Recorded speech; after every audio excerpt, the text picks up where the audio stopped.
Hey there, kids. Alongside these beginner mysteries, we're also reading Scooby-Doo mini mysteries. And today we're reading Spooky Space Ghosts.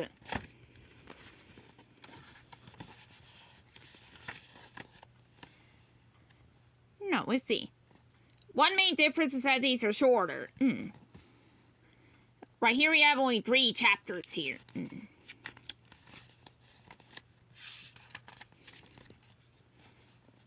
Chapter 1.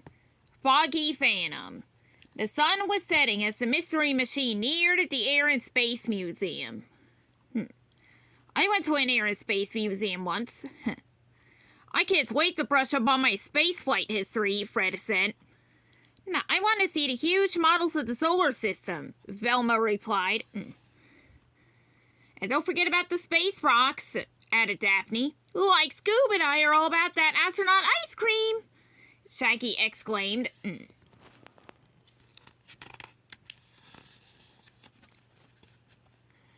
Just then, Dick Fogg rolled in. A glowing, skull-headed spaceman appeared. Zoinks! Shaggy yelped. Fred swerved the van away from the Foggy Phantom. The vehicle turned down a dirt road that led to an old farmhouse. Look, said Velma as she pointed to a shadow in the window. Maybe whoever lives there can help us, Daphne said. Let's check it out, said Fred. But when the gang piled out of the van, the figure in the window was gone. Like maybe this place is haunted, replied Shaggy. Ruh-roh, Scooby-Doo whispered. What are you doing here? asked a gruff voice. It was Grumpy Farmer Henry Bascombe. Okay, the last time we had a farmer in a Scooby-Doo story, let's see, that was literally the culprit. Let's see how that turns out here. We were headed for the museum and made a wrong turn, Fred explained. Stay away from that place, warned Mr. Bascombe.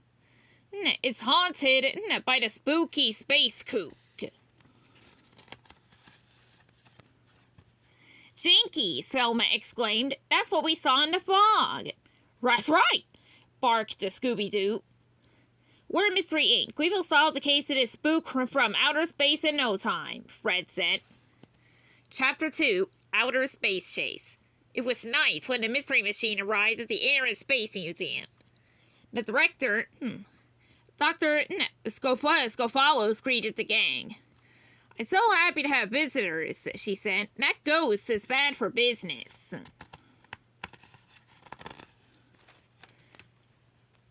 We'd like to ask you some questions about it, said Velma. Let's walk in and talk. I can show you around, replied the director. This is the Apollo 10. It was used for a test run before the first moon landing. Dr. Scofalos said. Groovy, Fred exclaimed. And this is what astronauts wear in space, the director said. It looks like you lost one, Doc, Shaggy pointed out. Jinkies, Velma said. That was what the spooky space kook was wearing. Suddenly the lights went out. A glowing ghost appeared and let out a high-pitched laugh. Zoinks! Shaggy screamed. It's the spooky space kook! Velma tripped and lost her glasses. Daphne grabbed her flashlight, shined it around, and found them. They were right next to glowing footprints. Follow those footprints, Fred yelled. The footprints went to a broken fuse box. Velma fixed the fuse box and turned on the lights. Just then there was a loud scream. Jeepers! Daphne cried. That was Shaggy! Chapter 3, Moon Landing. Shaggy and Scooby-Doo ran for their lives. The spooky space kook was right behind them.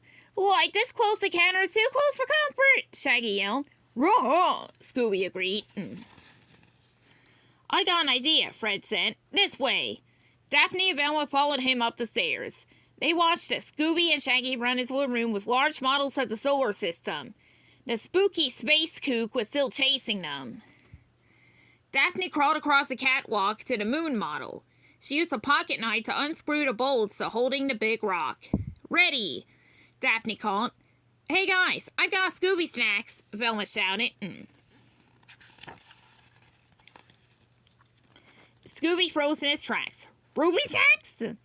The spooky space kook tripped over the top dog. Crash. Now, Velma yelled at Daphne. Daphne let the large prop drop. Smash.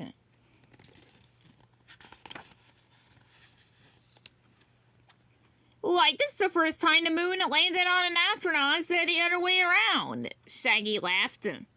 That's right, Scooby said.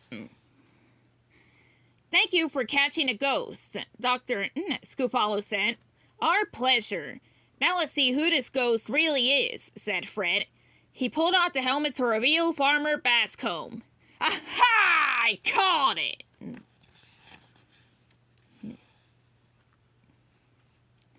By scaring away visitors, the museum would be forced to close, the villain growled. Then the land would have been mine, if it weren't for you meddling kids. The police took Mr. Bascombe away. Scooby-Doo and the gang headed to the cafeteria. Like all that running sure made me hungry, Shaggy said. And this astronaut ice cream is out of this world. Scooby-Dooby-Doo!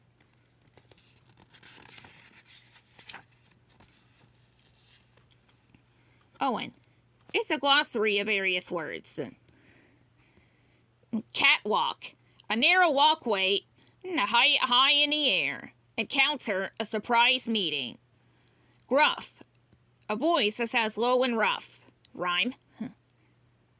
Kook, a kook is a strange or crazy person. Meddle, meddle means to interfere with someone else's business. Phantom, a phantom is something that appears to be real but is not. It can also refer to as a ghost. Also, talk about it.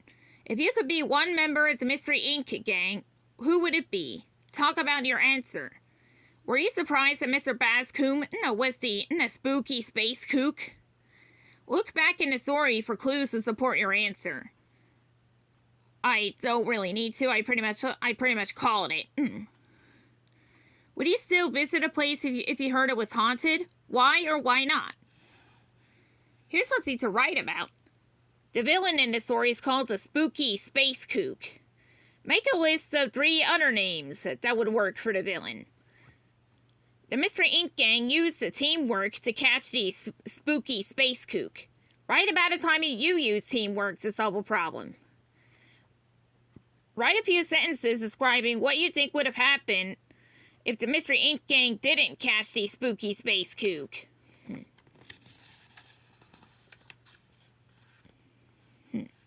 And that's the end of the book. Till next time, peace.